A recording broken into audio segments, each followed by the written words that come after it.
help us. We have someone was stabbed. They're on our second floor. Trial begins tomorrow in a high-profile murder case. Joseph Price, Victor Zaborsky, and Dylan Ward are charged. Female or male? It's a male. He's a friend of ours. The question everyone's asking is who murdered Robert Wone? I'm Saruti. I'm Hannah. And welcome to Red-Handed. This case. Anytime anyone just interrupts a conversation that I might be having with some other people in the last month, you can guarantee this is the case I was talking about. My specific vibe of case is historical, hopefully something to do with World War II, World War I if I have to. Yeah. Yours is closed door mystery. Yes. That's your fucking shit, man. Honestly, you love them. Can't get enough. I couldn't have put it better myself. This case, it's very like Ellen Greenberg situation, but more bonkers. Way more bonkers. It is way more bonkers. Right, so let's get into it. At 10:30 p.m. on the 2nd of August 2006, Robert Wone, a 32-year-old lawyer, arrived at the D.C. home of his friend Joe Price. Robert had worked late that evening, and so he was crashing in the guest room of his old college pal. It was a Wednesday, and everyone had to be up early the next morning. So Robert, Joe, Joe's partner, Victor Zaborsky, and their lodger, Dylan Ward, all turned in soon after, but nobody would be getting a peaceful night's sleep. Because just 79 minutes after Robert arrived at 1509 Swan Street, a 911 call was made from the house. Robert Wone had been murdered. The investigation that followed is one that baffled the police and the public alike. The scene, Robert's injuries, the surviving men's stories, nothing added up. And to this day, 20 years later, the truth of who killed Robert Wone is still a mystery. And this is honestly one of the most bizarre stories I've ever come across. And it has jumped to the top of my if I could know what really happened that night cases. Oh, okay. This would be it. I've got a strong theory that we're going to talk about next week because, yes, this is going to have to be a two-parter. I've spent the last few weeks I've got a bald patch from scratching. It's so bizarre. Before we get into everything that happened on that strange evening, and then in the days, weeks, months, and years that followed Robert Wone's death, we're going to start with Robert himself. He was, by all accounts, an incredibly kind, lovely, and intelligent guy. Just 2 weeks before his murder, he'd been the best man at his friend Jason Tuchinski's wedding. In the Peacock documentary on this case, Who Killed Robert Wone, which is actually for Peacock, rather good. You can see right from the gate how loved Robert was by everyone. Even in the footage of him at somebody else's wedding, he just genuinely seems like a really nice person. Truly. I know everyone always says that about people who are murdered, but sometimes that's not true. But with Robert, it really is. Even when I was writing this, talking about Robert's personal life, talking about some of the things that happened to him, writing it down just made me feel so uncomfortable because he just seems like the nicest person. Robert, who was Chinese American, grew up in Brooklyn and had always excelled academically. He went to the very highly regarded William and Mary College, the second oldest university in the US after Harvard, that's a good fact. A school that holds the rare status of public ivy for its top quality academic programs. And it was here that Robert became good friends with Joe Price. Whilst at college, Robert was also a member of the 13 Club, a secret society that at first I thought was just some sort of wanky uni drinking club or something, but it was actually a club that carried out anonymous acts of kindness and philanthropy and tried to dispel superstitions around the number 13, which is adorable. I have to admit, when this first comes up in the documentary, I'm like, that's coming back later. Yeah, no. Nope. Never comes back up. I only even included it because I was I just love how weird it is. After graduating in 1996, Robert went to the University of Pennsylvania Law School, where he consistently ranked top of his class. So it was no surprise to anyone when Robert landed a fiercely competitive position as a law clerk to a judge. I know Americans say clerk, but you're wrong. Then, in 2000, Robert accepted a job at the illustrious law firm Covington and Burling During this time, Robert also met and married the woman he described as the love of his life, who's called Kathy. And after 6 years of the corporate grind, Robert quit his job and in June 2006 moved to Radio Free Asia, a not-for-profit that provides accurate and timely news to Asian countries whose governments prohibit access to free press. Radio Free Asia has also played a major role in exposing what's actually going on in secretive Asian nations to us here in the West, for example, the Xinjiang internment camps. Robert was passionate about his work, saying that he wanted to make more of a difference in the world. So, all, in August 2006, when Robert was killed, he did kind of have it all. He had a very happy marriage, according to everyone who knew him and Kathy, and a job that gave him a real sense of purpose. And on top of that, a solid group of friends who loved him. So now, let's get back to the night in question. Robert finished work at 9:15 p.m. At 9:30, he called his wife Kathy to say goodnight. Then he called Joe at 10 to let him know that he was heading over. At 10:30, Robert arrived at 1509 Swan Street. According to Joe, Victor, and Dylan, Robert came in. He had a glass of water by the sink in the kitchen. They all stood around making small talk for a while. Then Joe and Dylan showed Robert where he'd be sleeping, and by 10:45, they were all in their rooms. And this property, 1509 Swan Street, is a very nice house in a very fashionable part of DC, DuPont Circle. That's what I've been told. So if I'm wrong, sorry. And basically this house, what you want to imagine, it's a mid-terrace townhouse that's got 3 floors and 4 bedrooms. Now, we're going to be talking about the floors of this particular townhouse quite a lot in these 2 episodes. So to keep it simple, we're actually going to go with the American way of doing this because I do think it makes more sense. It is one of the only ones I will concede. You do floors better than us. Yeah, so for the purposes of this episode and this episode alone, we're going to do 1st floor, 2nd floor, 3rd floor. So Joe and Victor's room was on the 3rd floor of the house, while Dylan's room was at the back of the house on the 2nd floor, so the room that's away from the street. And the guest room that Robert stayed in was at the front of the house, also on the 2nd floor. So basically, you've got Dylan's room, a hallway, and Robert's room is facing out into the front of the house, onto the street. And it seems from the evidence that Robert, after he went to his room, had a shower, got into a fresh t-shirt and boxers, and wrote a couple of emails. These emails were never sent because they were found in his drafts. Now, one of these emails was to his wife Kathy at 11:05, and one was to work, which was saved to his drafts at 11:07. Now, the 911 call was placed at 11:49. So whatever happened to Robert, I think we can safely say happened within those 40 minutes, if we believe that he is the one writing that email, which I think, there's enough holes in this that we don't need to dig further into that. Let's assume Robert did indeed write that email at 11:07. The call is placed at 11:49. Gives us a solid 40-minute window to work with. But after all of the men went to their respective rooms, the plot does start to get a bit hazy. And we'll get there when we get to the police interview section. But for now, we're going to stick to the bare bones of what those men would later claim. Victor and Joe said that they were in bed watching Project Catwalk, and they fell asleep at around 11 p.m. This is in 2006, right? So we're talking OG. Wouldn't it have been Project Runway? That would be my mistake. I'm almost certain. If that's the only thing I get called out for in this episode, I'll be happy. Project Runway has recently been revived. Oh, has it? I haven't watched it yet, but I hear good things. Okay. I never watched it, actually. Oh, it's fun. It's just a more fun than America's Next Top Model. It's less problematic than America's Next Top Model. Sure.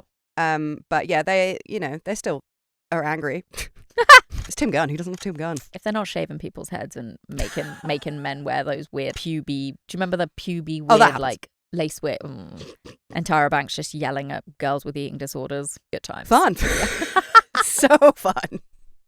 Anyway, Dylan says that he was in his room down the hall from Robert, but that he'd taken a couple of sleeping pills and was knocked out, so he didn't hear a thing. Victor and Joe would go on to say that at some point that night, they heard the chime of their back door open. They had an alarm that they never set, but there was an electronic chime in place that pings whenever the door is opened. Who would have that in their home? Yeah. And they also had because some people were like, how could you hear it if it's down on the 1st floor? But Joe explains this in the police interview. They have another transmitter in their room. So every time the back door opens, it chimes downstairs, but it also chimes in their room. Hideous. I am considering, though, getting a flashy light doorbell that deaf people have. Okay. So Mabel doesn't bark. Yeah. I think it's It's becoming a bit of a problem. Truly.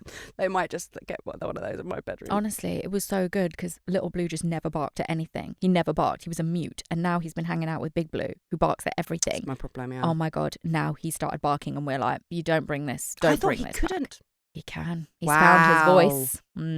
It's a problem. So that chime doorbell on both floors is what woke Joe up, apparently. They heard a grunting/screaming sound coming from below them, and then the chime of the back door went again. So they went down there to investigate, and they found Robert in his room. He'd been stabbed. Joe told Victor to go and call 911 from their room upstairs. And just to clarify, the operator keeps calling Victor ma'am for some reason, and he never really corrects her, so it is a bit confusing, but it is definitely Victor that is on the phone. And we're going to listen to it now. We are going to break it up because it's 7 minutes long, so we can reflect on what's being said in more manageable chunks, because there is quite a lot going on. D.C. Emergency 911 operator 6752. Do you need police, fire, or ambulance? Immediately, we need an ambulance. What's wrong, ma'am? We had someone that was in our house, evidently, and they stabbed somebody. Okay, somebody's inside the house now? I don't know, we heard. Are they bleeding? You see someone bleeding? Someone is bleeding in our house. Okay, where's they bleeding from? I think in the stomach. In the stomach? Is he conscious? Calm down for me. I'm going to send some help, okay? Female or male? It's a male. He's a friend of ours. He was spending the night with us. Okay, and who was the person that stabbed him? Do you know? Is he conscious? We need an ambulance. Ma'am, listen to me. He's not conscious. He's not conscious at all? No. We need someone right now. Is he breathing? Listen to me. Calm down. I'm going to help you, okay? Is he breathing? I'm upstairs, and he's downstairs. I don't know. Okay, who's downstairs with him? My partner is downstairs with him right now. He told me to go upstairs and call the police immediately. There's a lot already in the first minute of this call. The first thing Victor says when he's asked what emergency service he needs, he says, we need an ambulance. Which, okay, but he thinks that someone has been in his house and stabbed his friend. But there's no request for the police. And look, I get it. It's just one part of this call, and I'm not just going to be like, got ya!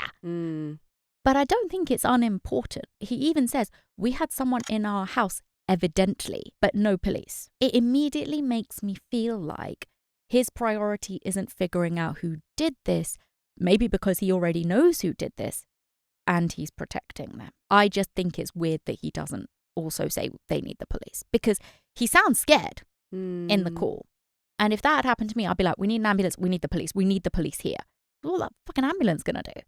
Stop a person who maybe is still in your house who just stabbed somebody? I don't know. I think if I had someone who had been stabbed, my only concern would be keeping them alive. So I would only be bothered about an ambulance. I would think about the police later, I think. I think it's the fear that is registering on him. But again, like I said, fine. It's 1 point.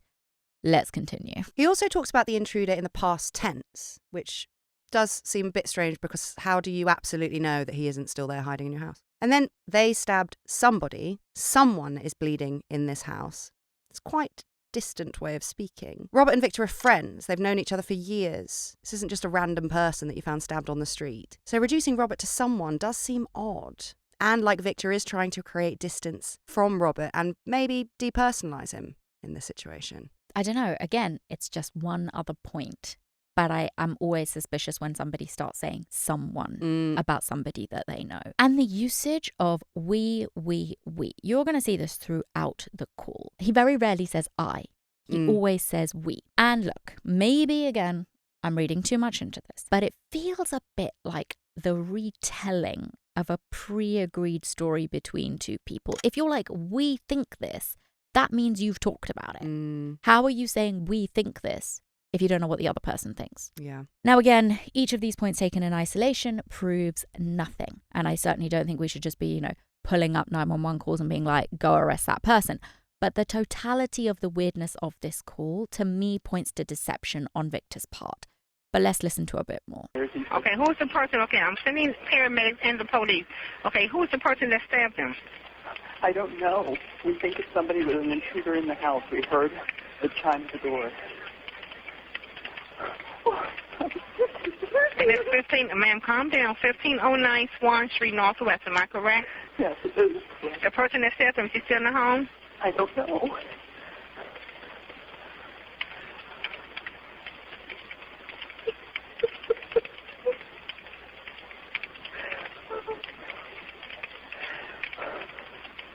Okay, we got help en route, okay?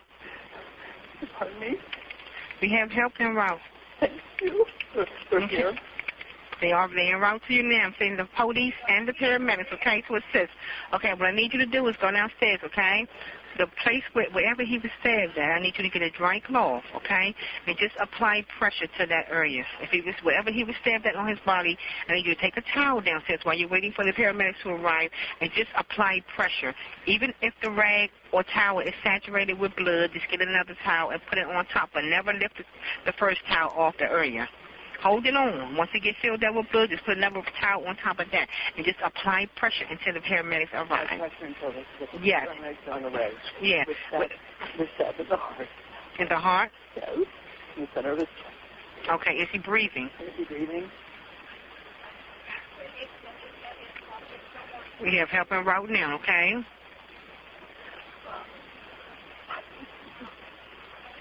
You don't know who it was? No idea. So don't touch this. Like okay, is he breathing? He's breathing, but he needs help now. Okay, we have help en route, ma'am, okay? We do have help en route. Okay, just go down there and try to tell your husband or your the other half to just try to keep him calm and talk to him, okay? Keep him calm and talk to him until someone gets there. Okay. And at the same time, get a dry cloth and just hold it right there in the area. My partner's holding the holding it on him. Okay, and once it gets saturated with blood, tell him get another one. Go get another towel so you can apply it on top of. So yeah, a lot of we's. We think it's an intruder.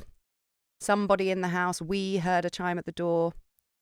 And then there's the towel. The operator is giving Victor a lot of detailed information about applying pressure to Robert's body with a towel and then replacing it as it gets saturated with blood. But at no point on the call, which is long, do we hear Victor passing on this information to Joe. We never hear him relay these things to Joe at all. He just says that Joe is doing them, even though Victor is supposedly on the 3rd floor while Joe and Robert are down on the 2nd. So how can he see that Joe is applying pressure to Robert's wounds with a towel? Also, if we jump ahead for a second, when the police arrive, the towel they found in the room barely has any blood on it at all. And when the paramedics arrive and they find Joe in that room with Robert's body, he's not applying pressure to his wounds. He's just sat there.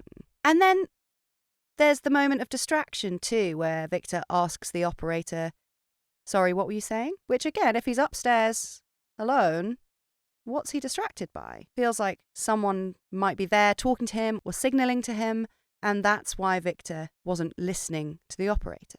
It's like a really clear moment in that section of the call where he is like not listening, and you can tell he isn't listening because the operator is saying things to him like, "Are you there? Are you listening?" And he's like, "Sorry, what were you saying?" And look, you could say it's a stressful situation. Victor loses focus for a second. What's the big deal? Sure. But then it's what comes immediately after he snaps out of that moment of distraction. They are talking about how the paramedics are going to get into the house. But the minute he comes out of that moment of distraction, he suddenly offers up the statement, "The intruder has one of our knives." So they're talking about how the paramedics are going to get into the house. She's like, "Is it a flat? Is it a house? Blah, blah, blah. Are you there?" He's like, "Sorry, what were you saying?"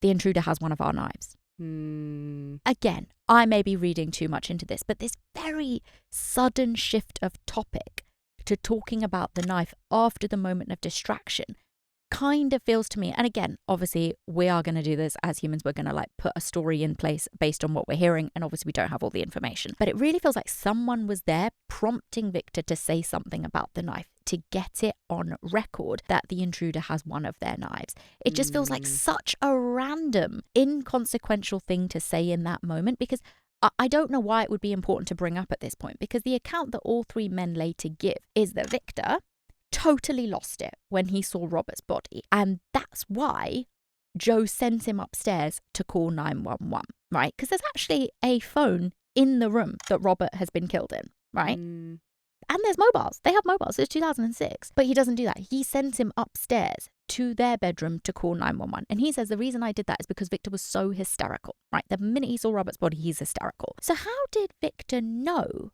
that it was one of their knives. And how did Victor know it was one of their knives by the time he was on the call to the operator? Because the story is they go downstairs, they see Robert's body, Victor freaks out, Joe's like, go upstairs and call 911. How has he gathered that much information? That A, Robert's been stabbed, and B, it's one of their knives. This is going to become a really important point in this story moving forward, so please remember this. And also, let's say he's telling this bit about the knife because they think the intruder's still in the house and he's still got the knife, and they're like, he's got a knife, he's got one of our knives. Well, if they found their knife in Robert's room, which is the only way Victor would know that it was their knife, then surely the intruder doesn't have the knife anymore, so why mention it at all, let alone as being one of your knives? Again, it's a plot point. It's one bit of information that fits into the larger themes of this story. So it's important to remember, even if right now it just feels like I'm nitpicking. I agree with you though. Like if it was just one, if it was just one of the many, then, Yeah.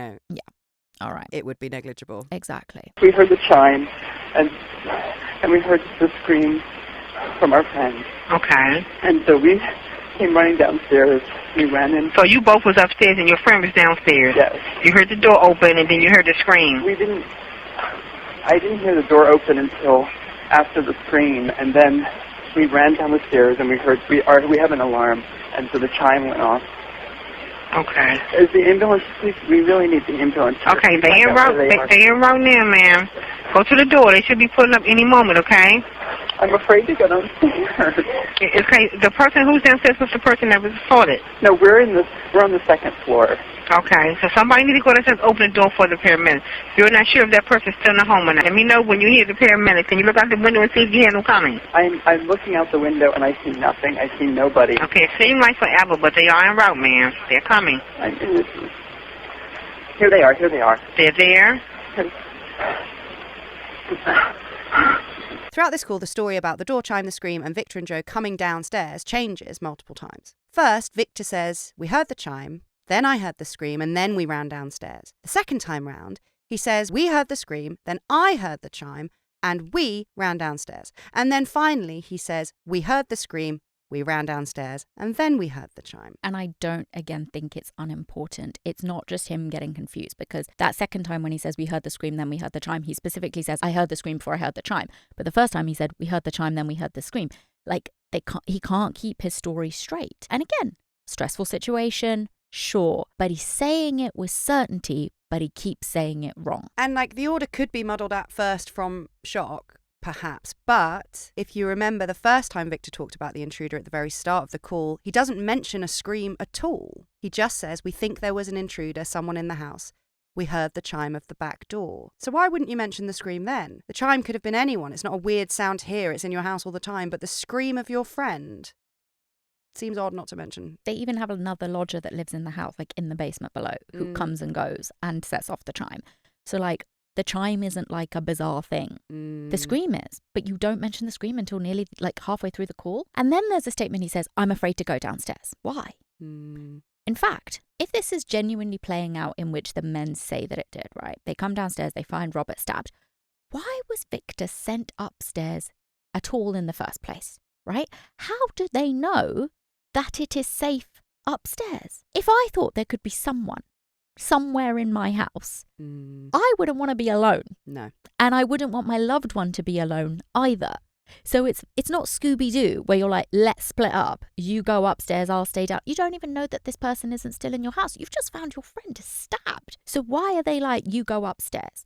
According to them, according to Victor and Joe, they didn't see anyone fleeing from the house. They didn't even hear footsteps after they heard the scream. They're very like, we didn't hear any footsteps. So that for me is then, how do you know that the person even left your house? So why would you then corner yourself by going further into the house? If this was me, I'd want to get the fuck out that house. I'd want to go wait outside until the police and the paramedics got there, or stay together and tend to Robert. This idea of splitting up and you go upstairs, even though we don't know what's going on upstairs, that seems very bizarre. If you don't already know who did this and therefore that there isn't a further threat. Again, just another little point worth mentioning. And so, yeah, I think it's during this call that I think Victor fucks up.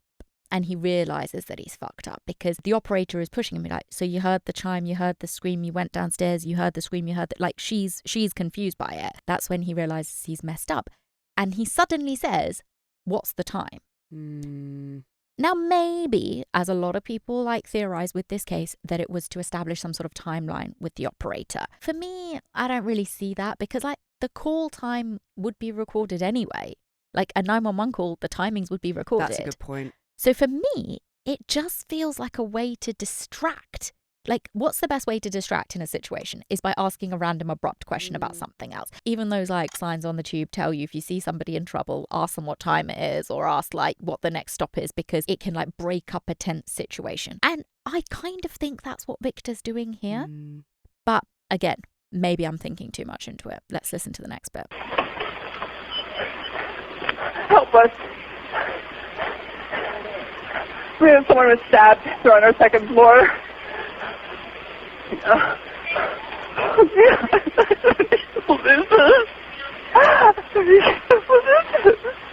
Ma'am? No, it's really an emergency. I mean, please hurry.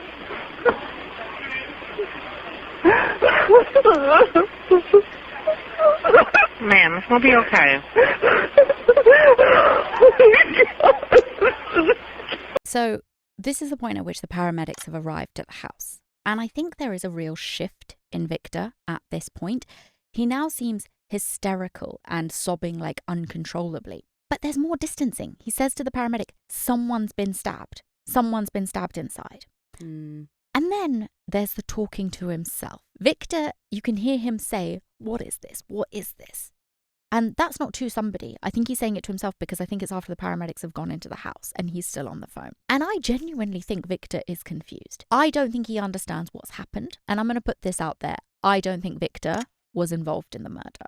Obviously, we're going to get to theories way later, but I'm just going to put this out there now.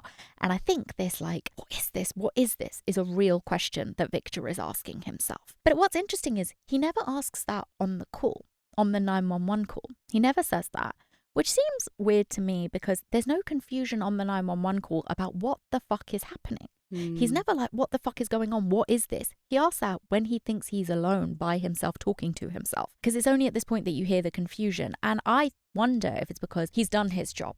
He was told to call 911. He's called them. The authorities are now here. And he can, at least for now, stop the immediate act. And you see that glimpse of the fear, the panic, and the confusion breaking through in Victor. The paramedics arrived at the house at 11:54, and we watched an interview with Jeff Baker, the veteran EMS worker who was the first responder on the scene. And he says that when he got to the house, he was immediately met with an odd scene. Standing outside the house in a white bathrobe was Victor Zaborsky. According to Baker, Victor was crying, which is what we heard, but wouldn't look at him.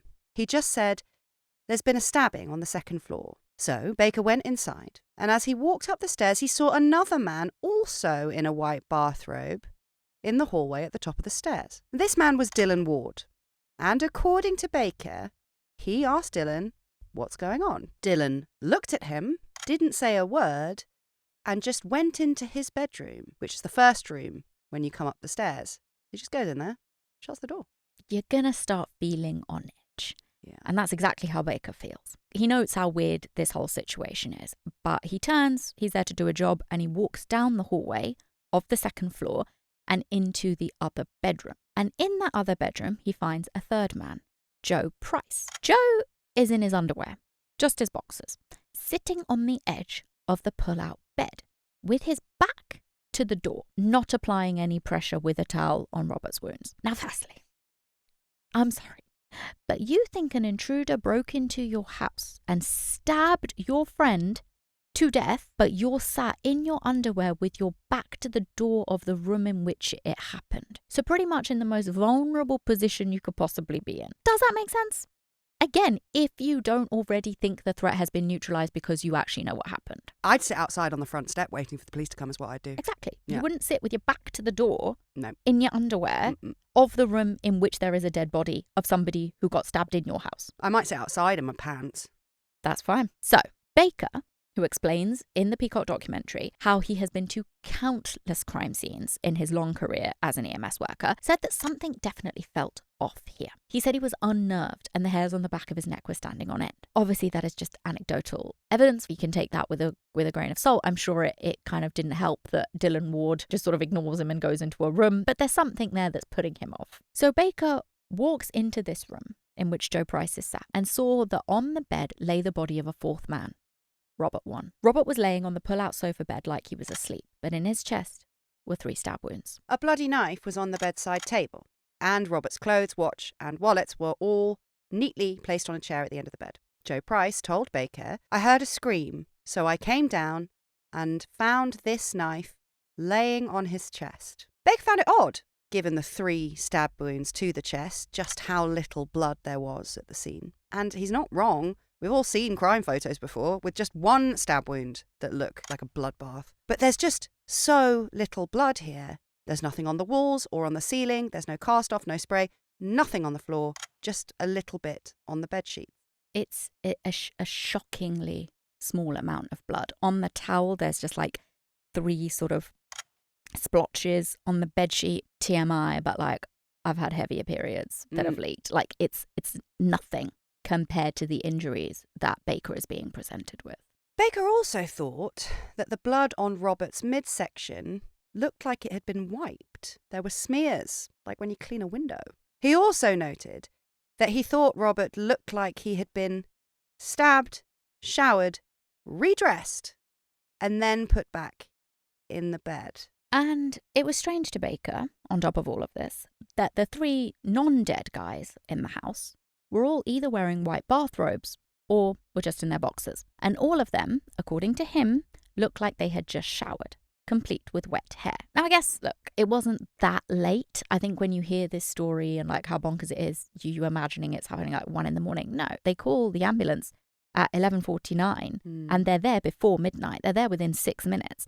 So like it's really not that late. And the 3 men did all later say that they had worked out that evening and they'd had showers before they went to bed. Now, some people argue, well, it was a very hot August night. If that was really true, that they had showered before they went to bed and they'd all been asleep just before they called 911, like how long would your hair still be wet? But I'm sure, you know, it's America. They have aircon. I don't know. I'm not hanging anything that much on that. No. Now, the reason people obviously bring this up is because some people speculate that the freshly showered look of the men, plus the total lack of blood at the scene, indicates a cleanup. We're going to come on to this in a big way next week. For now, all I will say is that no one, not the paramedics, not the police, nobody who was in that house ever reported the house smelling like bleach or cleaning products. So that's also not unimportant to note. For now, we're going to stay on the scene. Baker checked Robert's body over, and although he was certain that Robert was indeed dead, he did make the call to take Robert to George Washington University Hospital. In the ambulance, the paramedics made some life-saving attempts, but Robert was officially pronounced dead on arrival. Kathy Wone, Robert's wife, received a call shortly after midnight from Joe Price, telling her that Robert had been stabbed and that she needed to get to the hospital as soon as she could. It was only once Kathy arrived that she learned her husband was dead. In hindsight, Baker does say that he wishes he'd left Robert in the bed because moving him definitely disrupted potential evidence. And as we'll all go on to see, the life-saving attempts also interfered with possible explanations for what happened to Robert that night. Meanwhile, Joe Price, Victor Zaborsky, and Dylan Ward were all taken down to the Violent Crimes Branch to be interviewed. And I think the police felt pretty confident quite early on that they were dealing with suspects here and not witnesses. So let's now listen to a few clips from the initial interview with Joe. They are interviewed multiple times, by the way. So if you just Google like Joe Price police interviews, there are so many that come up. This is the first time that he is questioned, and it is remarkable to see his demeanor and the story change throughout each of the retellings. That door, fingerprinting that knife, I mean, somebody jumped our fence and went through that door. You said, tell you what I know. We have an alarm system. The alarm was not on, but it has a function where the doors chime if you open the doors, whether the alarm or not. After Robert was there, we had drinks around the, sink.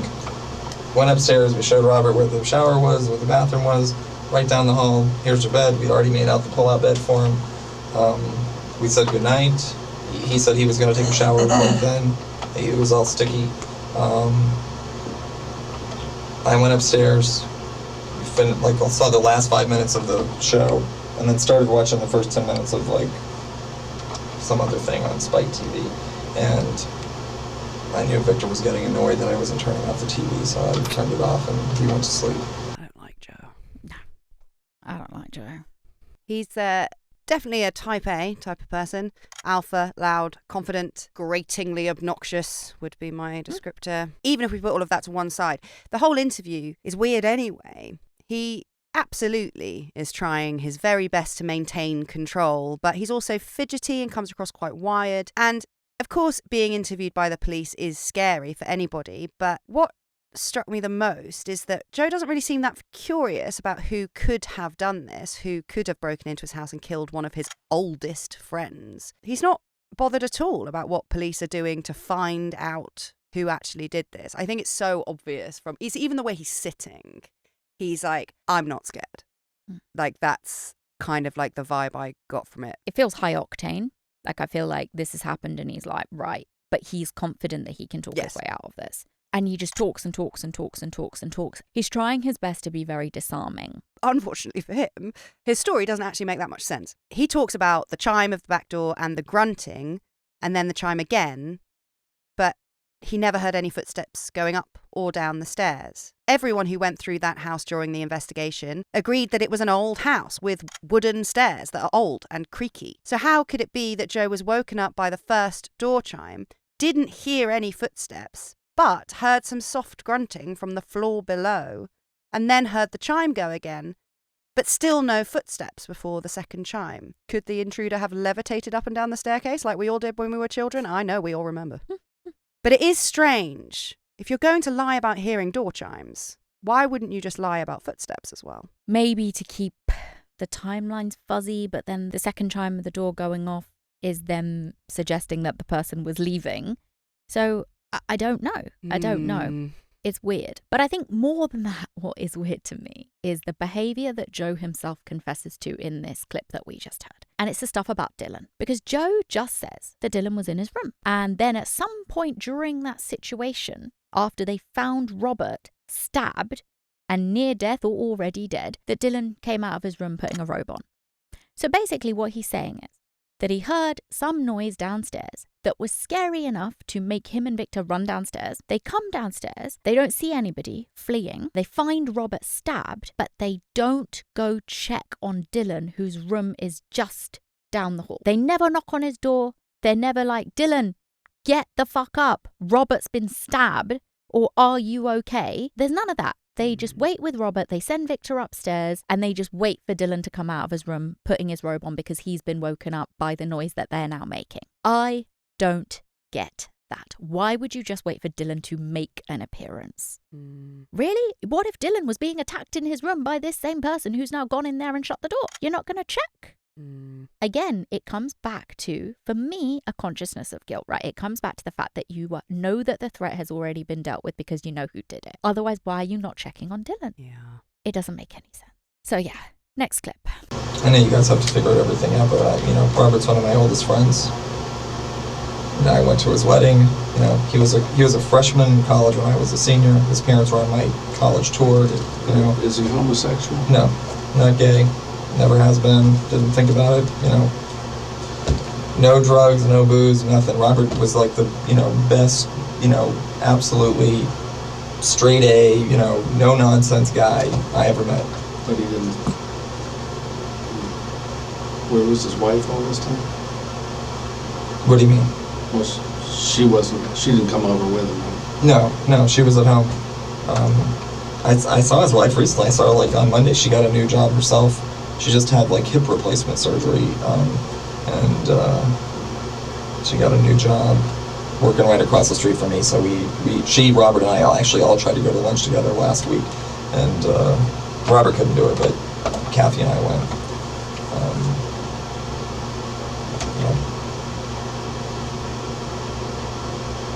And like I said, I know Victor and Dylan better than I know my mother. There's no chance on the face of this earth that either one of them could,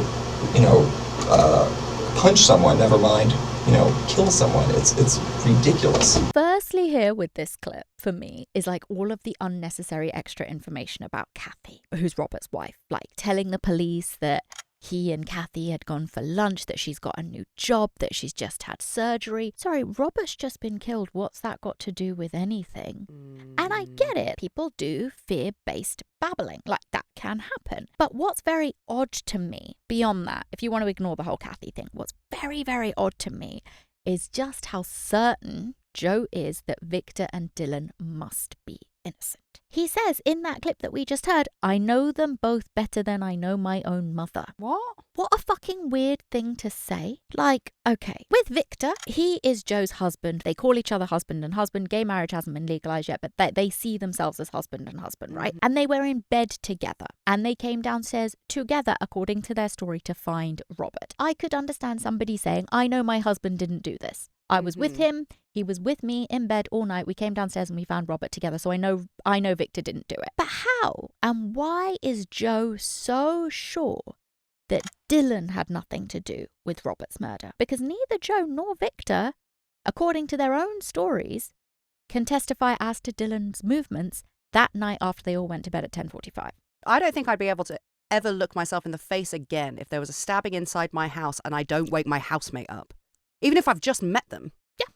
I'm sorry. Even if you were in a fucking hostel. Yes, absolutely. And you came downstairs and you happened to come across somebody who's been stabbed to death and there's a room next door. You're not going to be like, raise the fucking alarm. No. You should be like, I'll just sit here until the police get here. I'm sure you're all fine. It doesn't make any sense. But actually, when it comes to Dylan's movements or innocence, how can either of them be so sure about any of it? Because he's just their lodger. No, he isn't. There's a lot of stuff going on in that house, and now has come the time to explore the quite complicated dynamic. If you have a look at this case at all, you will see the three men, Joe, Victor and Dylan, described as a throuple. That's not quite right. No. They were trying to make it into something sort of resembling that. They did call themselves a family, but at the time of the murders, it was much less a three-way relationship and more two-way relationships happening in the same roof, which sounds horrendous. But both of these relationships, surprise, surprise, have Joe Price at the centre.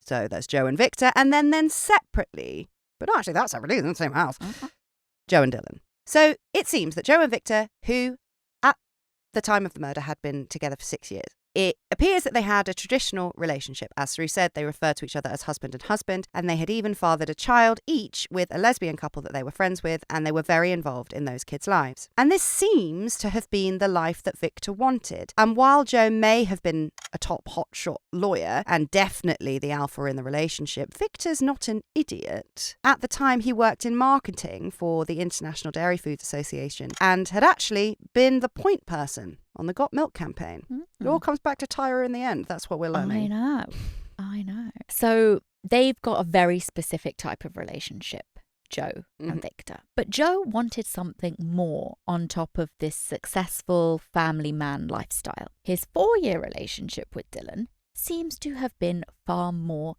sexually motivated. And Dylan, he's a bit of a mystery. To be honest, I really did my best to dig into his life, and this is all I really could find out. Dylan Ward grew up the son of a very successful cardiologist. He went to Georgetown School of Foreign Service, but dropped out. He then got a degree in children's literature from Simmons University, but after graduating, Dylan just flitted from job to job. He worked for a while at a publishing house in Asia, but that didn't work out. Then he decided he was going to be a chef and he enrolled at the Culinary Institute of America, but then that didn't work out. And then he went traveling to Thailand, as everyone does, and became interested in alternative therapies. And Dylan had just started working as a masseuse around the time of the murder, though I have seen many reports that masseuse was just code for escort, and that's very possibly true. Dylan and Joe's relationship was one that does appear to have centred on BDSM. Joe was the submissive and Dylan the dominant. That's not massively surprising. Generally speaking, it is typically people who are large and in charge in their everyday lives who like to be dominated in these BDSM type situations. When the police searched Dylan's room, it was full of all sorts of wild sexual equipment. Ball gags, cages, heavy-duty restraints, giant dildos, limb spreaders, whips, electric shock machines, all of it. And it really is. There's pictures. It's a lot. Hundreds. Yeah. It's not just like a little fun box with some fluffy handcuffs in. No. It's like full on. And it's possible that Victor was not into any of that at all. So Joe convinced him to let him have a live-in fuck buddy. That's basically what I think it was. Stranger things have happened. Yeah. I think they're like, look, we're happy, we're in a relationship, we're basically married, we got these kids, and they do a lot of advocacy work, which we'll come on to talk about. But like, Joe's like, there's something else I need.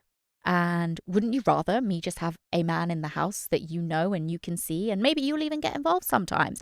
But I'll just have one man who lives here and who services me. A houseboy. Very, very important part of this story, I think. With this whole throuple / two people relationship, whatever's going on in this house, it's not for me. If you can make that kind of thing work, then go for it. But I do not believe for a second that there was not huge amounts of tension. Oh, yeah, 100%. In that house. 100%. Lots of slamming doors. Yeah. Oh, yeah. Yeah. Even in that clip that we heard of Joe, you hear him say, I was watching TV and Victor was getting annoyed with me for not turning it off. I think I know it just feels like one small thing, but I think Victor was pissed that night. But yes, this dynamic between Joe, Dylan, and Victor is absolutely, in my opinion, crucial to this case. So let's listen to another clip from Joe. A burglar comes in the house for the sole purpose of coming upstairs and stabbing a person who's spent half an hour in your house. No, I don't think they knew anybody was there. All I can imagine, and this is the worst thing that's ever happened to me. I've never been mugged. My house was never broken into. My car was broken into once. First of all, your house wasn't broken into. It still hadn't been broken into. So okay, I understand where you guys are coming from with this, but someone came in our house, took that knife. How did they get in? They came through the back door. How you know? I heard the chime. The front door of the house was definitely locked. And then did you hear the chime when they went out?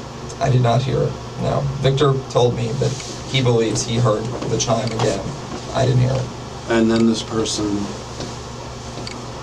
then what they do? Jump the fence? Yeah, and I was sitting in the living room saying to Dylan, like, why in the hell would you jump the fence? Why wouldn't the person going out the back door go through the gate? How do you know? Amen. Good thinking. Because I didn't get to go out there, but, the gate was... Okay.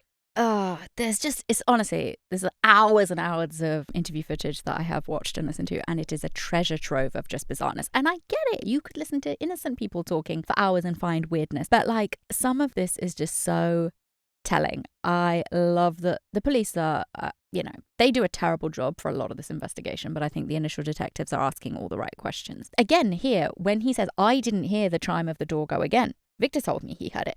Again then, why are you sending Victor, your beloved husband, up to make a call from your bedroom? Why are you splitting up from him if you didn't even hear the person leave the house? But that aside, I love the bit where Joe's like, that's what I said to Dylan when we were sat in the living room. I was like, why in the hell would the person jump out the back? Why wouldn't they go out the front door? And again, I know I'm coming at this from my bias, but it feels a lot like a conversation they were trying to have to get their story straight. Like, they're like, how are we going to say this person got out? And they're like, we'll say we got out the back because we can't say he went out the front for various reasons. Maybe there's CCTV. Again, it's not that late. Maybe they're worried somebody would have seen somebody fleeing. So like, we'll say he went out the back. And as we'll go on to talk about, getting into and out of the back garden of this house seems very difficult. But there's like, that's what I was saying to Dylan. How could somebody have done that? Why would somebody have done that? It feels like that's an argument they were having when they were trying to put this story together. And they're just like, let's keep it as simple as possible. Chime, scream, chime in some various combination of things. But let's not overcomplicate the story. Occasionally we leave the back door unlocked, not on purpose, but because we just forget to lock it. We grill out there, 4 nights out of 5. We grilled out there tonight. The grill is literally out the back door. I mean, it's like 3 feet away from the door. So it is completely plausible that the door was unlocked. How did you know the door was unlocked? Well, like I said, when I came downstairs, Dylan or somebody else pointed out to me, the door was unlocked or whatever when they got down there. That they saw meaning that the door was after this unlocked. deed has been done. Yes. You guys see the doors unlocked, so Yeah. maybe somebody had a key. That's possible. I mean, but other than us and our tenants there, there's a few contractors that have keys, and that's it. And it's one key. What he doesn't mention there is that his brother also has a key. But again, we will come back to that next week. Do you normally check the door before you go to bed? Yeah, sometimes I do. Sometimes I don't. I mean, I don't remember doing that tonight. And in fact, while Dylan and Robert and I were talking around the sink, standing in the kitchen, I was looking out the back door's all glass, and they have these two big glass panels, and I looked out, and there's a light in one of the tree boxes. They're in both. And I could see something like crawling around on top of it. It looked to me like a big bug. Anyway, I walked outside and looked at it and came back in. That was today? That was tonight. Around what time was that? 10:40 something. I mean, it was after Robert got there before we went upstairs. And I can't tell you, did I turn and lock the thing? I don't know. But you know that area has a high crime rate of burglars, right? No. You didn't know that? No. It's, I mean, we know some of our neighbors. I think of it as a very safe place. The one thing we ever worried about was the guy living in the van behind the house. We called the police about that because we saw the guy getting in the van, and we thought someone's breaking into the van. And the cops came and they said, no. They talked to some people that came over. They said, actually, the guy has permission or something to live there. Yeah, he does. So he does live there. That was the one and only time I ever felt unsafe. I mean, the alley is very well lit. We know the people not directly across, but across the way. I mean, Right. So that. If you drive back there, there's Mercedes. I mean, right. The people like us, we spent $1.2 million on the house. But you said you feel unsafe. So. No, I didn't say that. No. The only time was because when you saw this guy go. Yeah, breaking in the van. Yeah, I thought, that's suspicious. Our tenant Sarah was the one who insisted on calling the cops because she actually saw the guy. And she was all like wigged out. We better call. What time did you set the alarm for tonight? We didn't put the alarm on. We don't put it on at night when we're home. We don't turn it on. When we leave the house, we usually turn it on. Truth be told, we weren't even. When Sarah comes home, if it's on, she comes in and disarms it. Is that how it works? She knows the code. Mm-hmm. Yeah. So she'd be able to tell us about coming in and sure, whether it's on or not, all that kind of stuff. Yes. Yeah. Yeah. She actually, at some point, I don't know what's that. Does she put it on when she comes in? Not when she comes in. Anytime any of us leave the house, we usually put it on. Although we weren't doing that for probably the first 6 to 8 months we lived there. I mean, we had the system that was installed when we bought the house.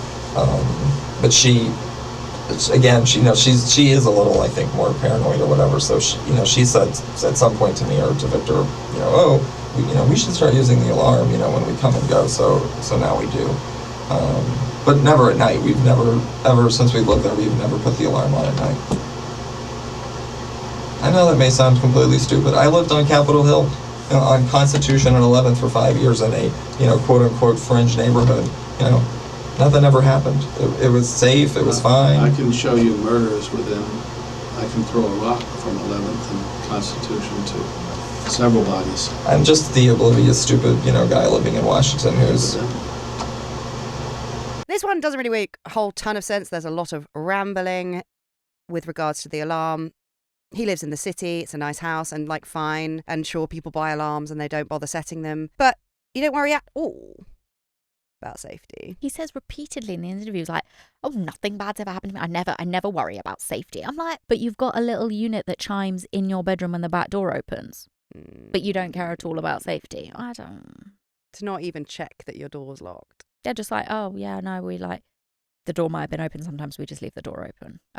Okay, Joe. He also tries to brush it all off and just say I guess I'm just stupid, which I just don't believe is a word he's ever used to describe himself before. Again, A disarming attempt to present himself as a bit naive. It's just a universal response, isn't it? Don't have to explain myself if I'm an idiot, do I? And then there's the bit about the spider that we just heard. He's basically saying, oh yeah, we were all standing around, we were having a drink of water when Robert came into the house, we're standing in the kitchen, and I saw this giant spider out the back of the window, like in the back garden, and I just went to investigate. So it's basically, he doesn't say it, but it's basically an explanation for why the door could have been left unlocked, because he just went out there to look at the spider and may have left the door unlocked. But I'm just like, you saw a spider at 10:40 p.m. in your garden, and you just had to go take a look at it. Why? Like, it's such a weird thing to say. And maybe it'd be like, it's so weird, it could just be true. But no, I think it's just to provide a weird, semi-reasonable explanation for why the door was unlocked. My sister was telling me last night that her friend of hers just moved house. There's a massive spider's nest outside the front door. And the spiders are so big, they set off the Ring doorbell. The Ring doorbell thinks they are people. No, thank They you. are so massive. That's diabolical. Maybe, much like your sister's unfortunate friend, there was a giant spider out there. Because actually, when the police got there were cobwebs all over the top of the very tall fences in the back garden. We're talking 7 foot tall. And the tops of them covered in pollen and cobwebs, which is very strange. If a person climbed into... It's all getting very John Benet Ramsey, isn't it? Exactly. Climbed into your garden over these fences and then climbed back out over the fences without disturbing these cobwebs and this pollen. And again, you could say standalone piece of information doesn't mean much, but I feel like it's all adding up. I think it's also very much worth mentioning the fact that none of the neighbours saw or heard anything, even though, again, it wasn't that late, nor did they see anybody fleeing out the back across their gardens. Remember, this house is a mid-terrace, so where else is this person going to go? There is an alley behind the house, but there's a garage first, so this person would have had to jump onto the roof of the garage and then fall into the alley if they didn't go through other people's gardens. Like, a mid-terrace is like one of the safest places you can be. How is somebody getting in and out with none of the neighbours seeing anything? Very unusual. There was also no disturbance to the soil in the planting beds around the fence of the men's garden, which again, if somebody has landed in that bed, which presumably you would do if you dropped over a fence, how is none of the soil getting disturbed? Very strange. So all this, rightly, I think made it very hard for the police to believe that an intruder had come into the house. Well, nobody broke in that house tonight. There's no evidence of anybody breaking in that house tonight. Somebody came in. Well, we also talked to some of your neighbors, and some of your neighbors just happened to be out. Nobody came. Nobody saw anybody come back there, and nobody saw anybody leave back there. I mean, you know, if there was any other possibility, you know, I'd be right there with you guys saying, okay, maybe this happened or maybe that happened. But, you know, there were the three of us in there. You know, I know, like I said, I know Victor and Dylan better than I know my mom. There is no chance on the face of the earth anybody did anything to Robert. None. I mean, that is not the answer here. You saying that you know them? How well do they know you? I would say they would tell you the same. You sure? I would say so, yeah. Yeah. I mean, you know, you can ask them, but I mean, yeah. What time did you discover the body? I'm not exactly sure what time, but I know that I turned the TV off around 11:05, 11:10, something like that. And when we were on the phone with 911, Victor asked them what time it was, and the person said, you know, told him it was 11:43.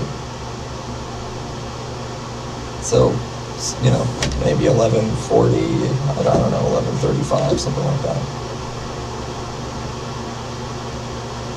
And they told you to do compressions on his wounds. They told Victor that, and yeah, they said apply pressure.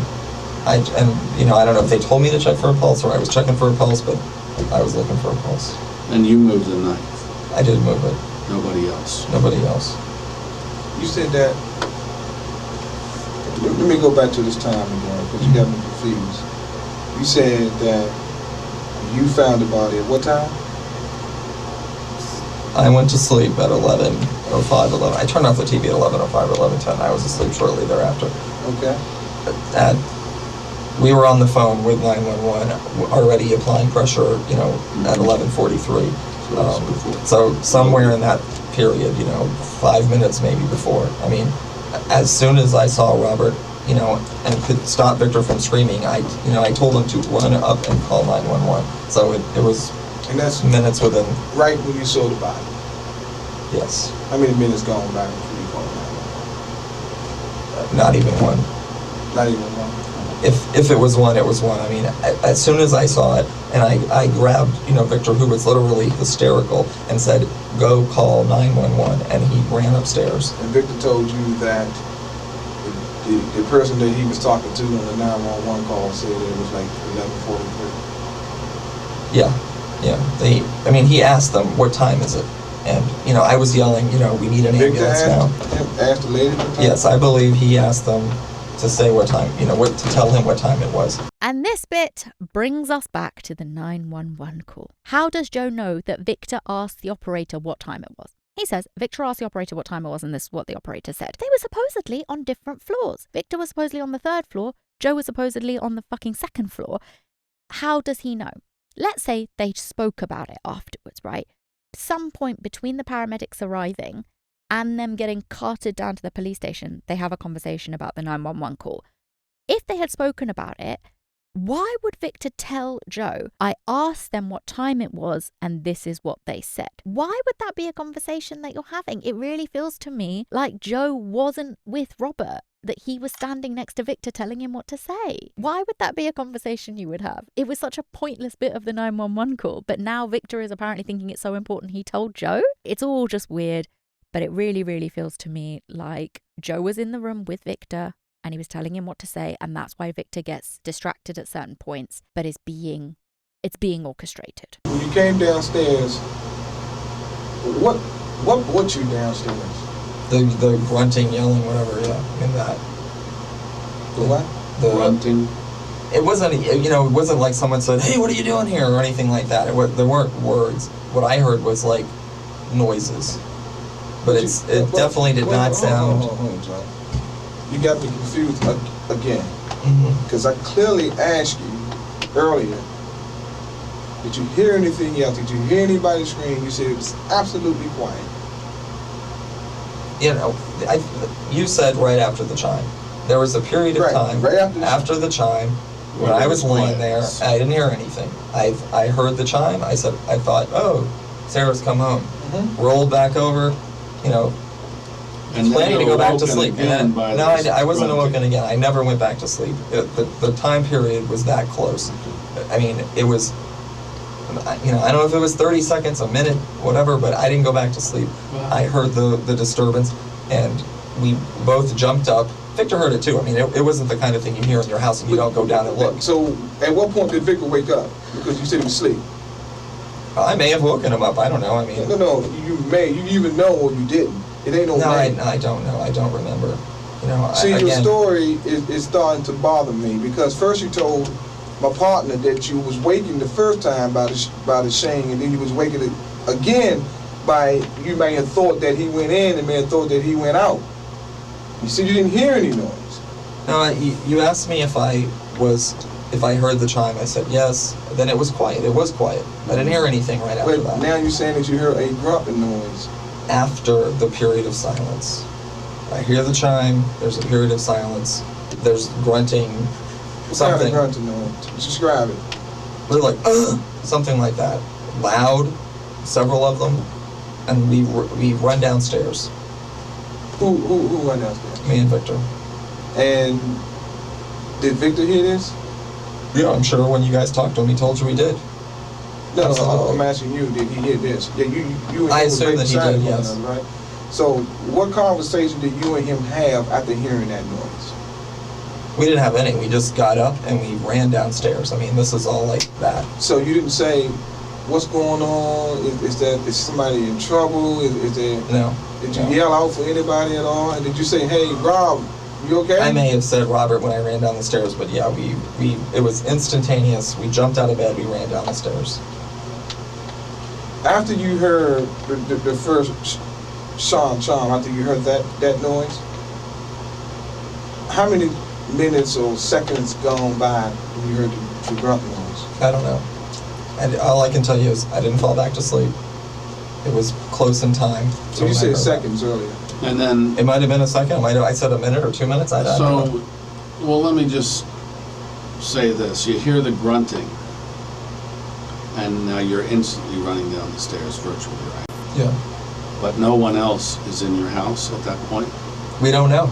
You'll see on the 911 tape, Victor didn't even want to go downstairs because onto the first floor because he was afraid the person was still in our house. Okay, but as you're running down the stairs, is your theory that he's running down the other stairs? This person is No, I don't know what's going on. It's not even. I'm asking. No, I don't know. I don't believe it's at that point.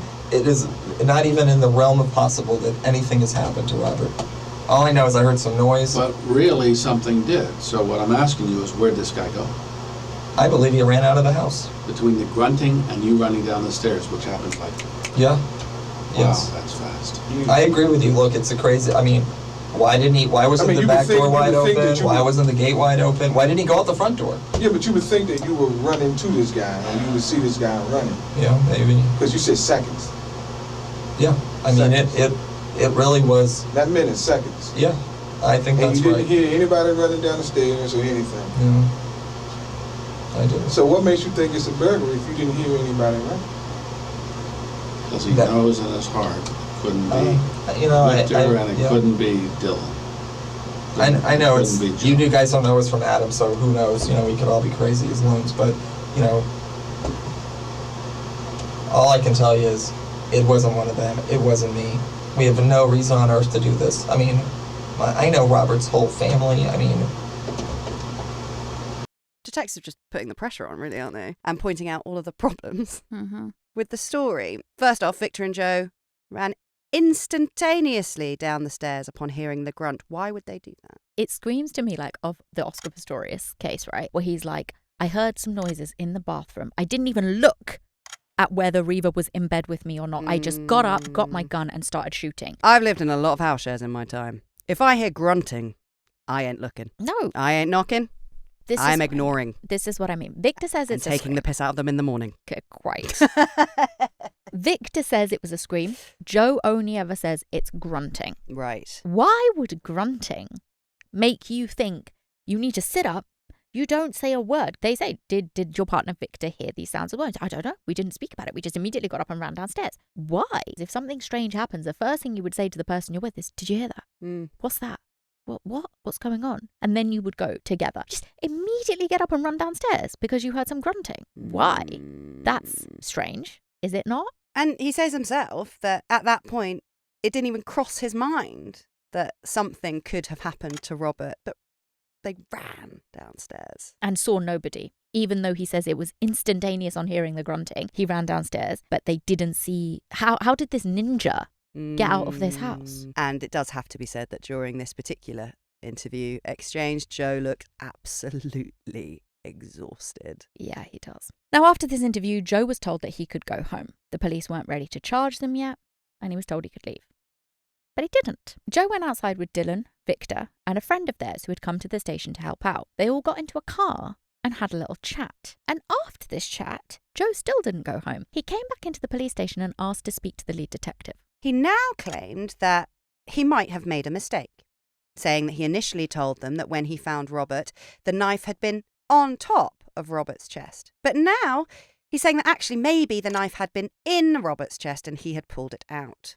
That's quite a big difference. A massive difference. And why would that be the part of the story you decide to change? Maybe it's because during this little Mercedes meeting, Victor told Joe that he had confused the story. Yeah, let's have a little listen to a clip of Victor's police interview. That he was stabbed. I don't remember. I probably did, because I definitely, at that time, I'd been in the room and seen him. So I probably did say he was stabbed. Did you see the knife? I'm confused now, because I think I saw the knife the first time I came down the steps. But I really looked so quickly and was hysterical that I don't know whether I did or not. I thought I saw a black handle, and I thought I saw it. See, when I was telling one of the other detectives I remember I thought I saw one hand on his stomach, and then I remember he had his one hand was like weird because it was like standing up and sort of twisted, and so I thought I saw the handle of the knife resting against him, but when I first told the police officers or told the detectives here, I told them that he was holding his stomach. So I don't really know. I know he wasn't holding his stomach with both hands because I vividly remember now the hand because it was so... This is Victor in a whole load of confusion, right? Because he's spoken to a police officer at the scene before getting into this interview room, and he said one thing, now he's saying something else. This detective hasn't heard the 911 call yet, but is already questioning something quite important to this story, I think, which is what we mentioned already. Coming back to the 911 call, how did Victor know that it was their knife that early on? He says himself there, I was so hysterical. I wasn't even sure if I had seen a knife. I wasn't even sure when I knew that Robert had been stabbed. He says in this police interview, I wasn't even sure when I knew Robert had been stabbed. But he told the operator, which was a call supposedly made immediately after they found Robert, because Victor was so hysterical, Joe sends him upstairs to make that call immediately. He repeatedly says that night to the operator, Robert has been stabbed and the intruder has one of our knives. But now he says, I don't even know when I knew. It's so weird. It really speaks to there being a longer time that passed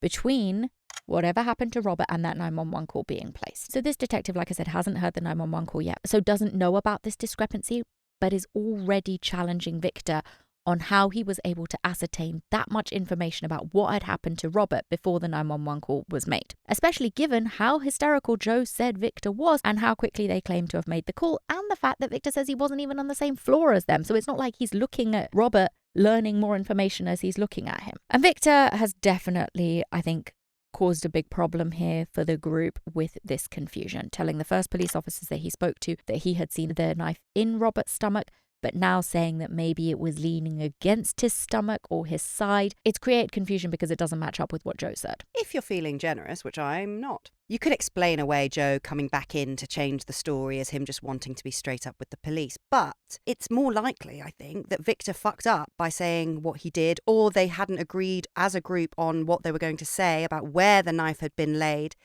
So their stories didn't match up and they realised that later on. I just don't really believe that Joe just forgot or was confused. He doesn't strike me as that kind of person. And it bears repeating, there is a big difference between finding a knife in your friend, pulling it out of your friend, and it lying on top of them. Those are enormously different scenarios that you would probably remember, especially if you pulled a knife out of your friend.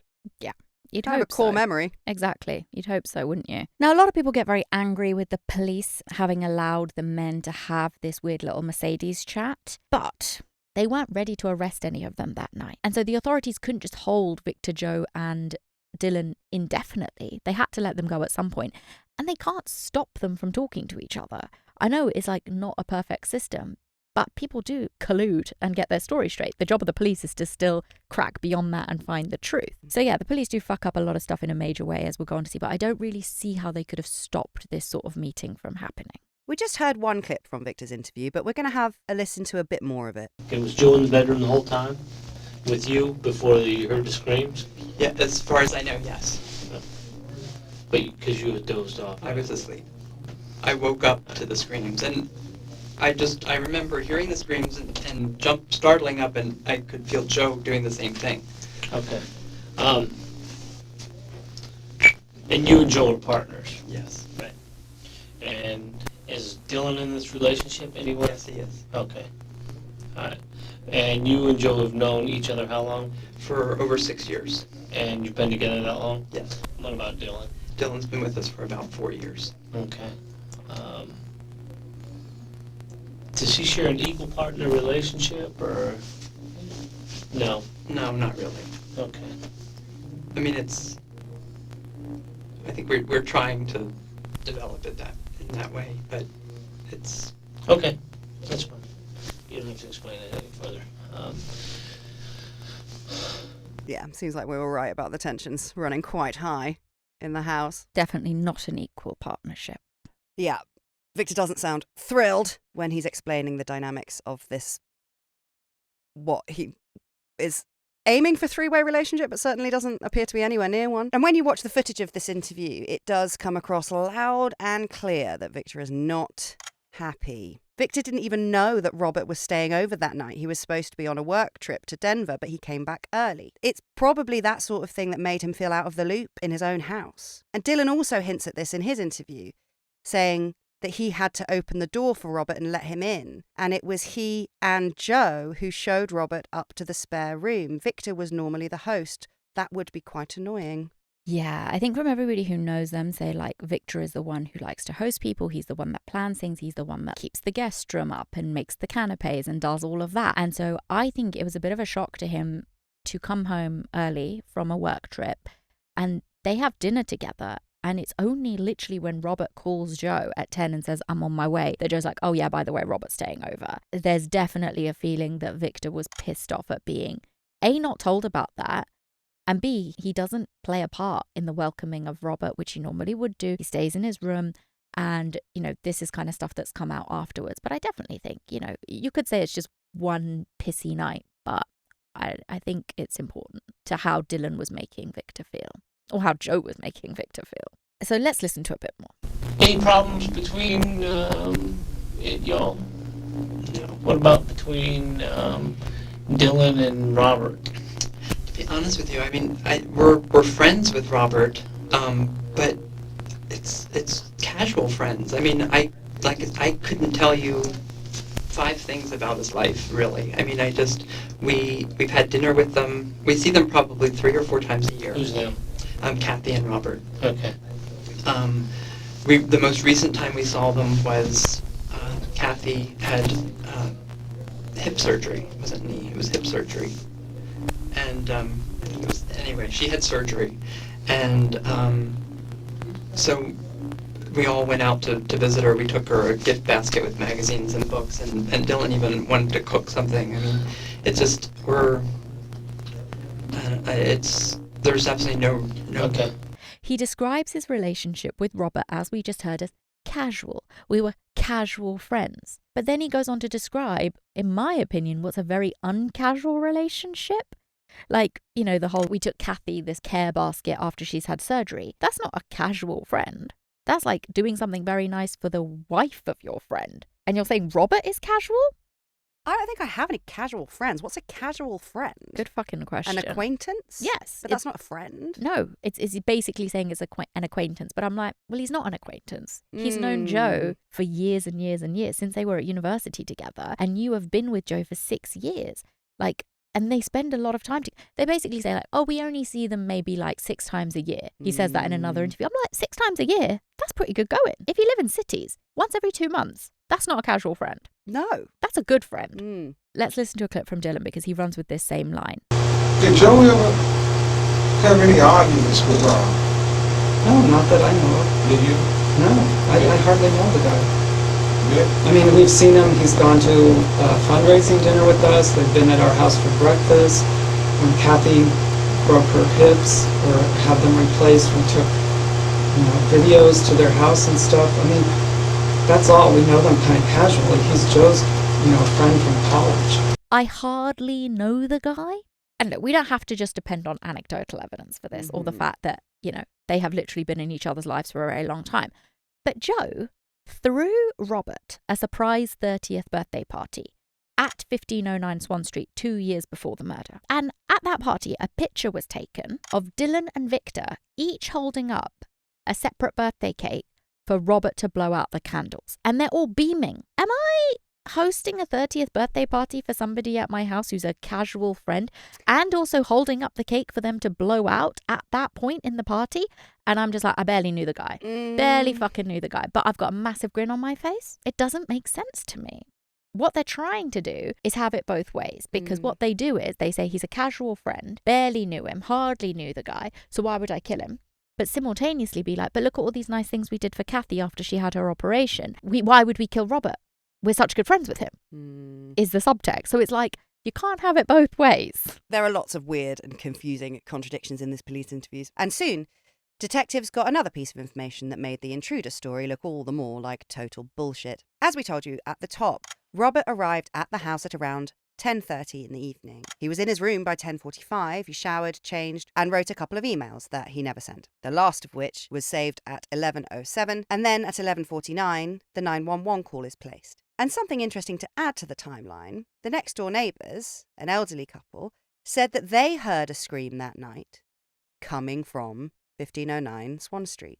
They didn't know exactly what time they heard it, but they were watching Maureen Bunyan, a news show that they tuned into every single night without fail. And that show is on between 11 and 11:30. And this is 2006, before we just watched everything on demand. So that does help narrow down the timeline even more. I really think this is a very, very important piece, because if we stick with the assumption that Robert was likely still alive at 11:07 when that last email was written, the scream had to have been heard before 11:30, because the couple say that they heard it during the Maureen Bunyan show, they just don't know at what time. Even if the scream was as the show was about to end, so let's say 11:30 at most, the call wasn't placed for nearly another 20 minutes, because the 911 call was placed at 11:49, even though Victor and Joe both say that they ran downstairs as soon as they heard the grunting / screaming / whatever. And they both say that they immediately called 911. It doesn't add up, because at most, if the scream heard next door happened at the start of the Maureen Bunyan show at 11, then that means there's a 40-minute window between the scream and the 911 call. Or at the very least, there's a 20-minute window. Now, an interesting question I think to ask is, who do we think it was that actually screamed? Was it Robert? Or was it someone else?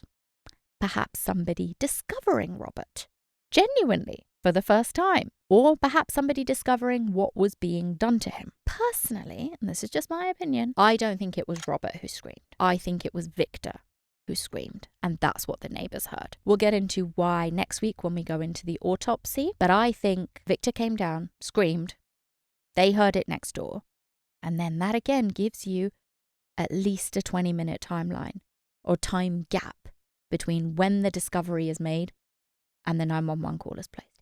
Even if you don't believe me, and even if you think it was Robert who screamed, they ran down immediately, but don't call the police for another 20 minutes. Why? Given that the police did not believe an intruder had been inside the house, and since Victor and Joe could at least vouch for each other, investigators zeroed in on Dylan as the culprit pretty quickly, and he was taken in by the FBI to be polygraphed. He was asked, "Did you kill Robert Wone? And do you know who killed Robert Wone?" Dylan answered no to both questions, but deception was indicated both times. And you know, because we've said it 100 million times, polygraphs just don't really fucking mean anything. They're also inadmissible in court. There is no universal physiological response to deception, so you just cannot have a machine that detects deception. The most a polygraph can do is detect stress. And if someone had been found dead in my house, whether I killed them or knew who killed them or knew nothing at all, I'd be stressed either way, especially if I was being interviewed by the FBI. So I don't really fucking know why they bother. No, I think it's just like a pressure tactic. Like, you know, they can just say, well, the polygraph says that you're lying, and then that could make the person crack. But of course, the police knew this polygraph result wasn't enough. Lie detectors, as Hannah said, aren't even admissible in US courts. They needed some hard evidence to point the finger directly at someone, likely someone who was in the house that night. And the post-mortem was going to be key. Now, we will get into all that next week in the second and concluding part of our series on Robert Wone. And believe me, you do not want to miss that episode. This episode was very much just a scene setting, taking you into the house that night, showing you the calls, listening to the police interviews. Next week is where we get into the meat of this case. And it is a lot because, it's just going to get graphic straight away. The semen that they found inside Robert Wone's body and who it belonged to is genuinely one of the most shocking and confusing twists I have seen in a case in quite some time. So be sure to come back next week for part 2 of Who Killed Robert Wone, where we will also discuss our theories. Goodbye.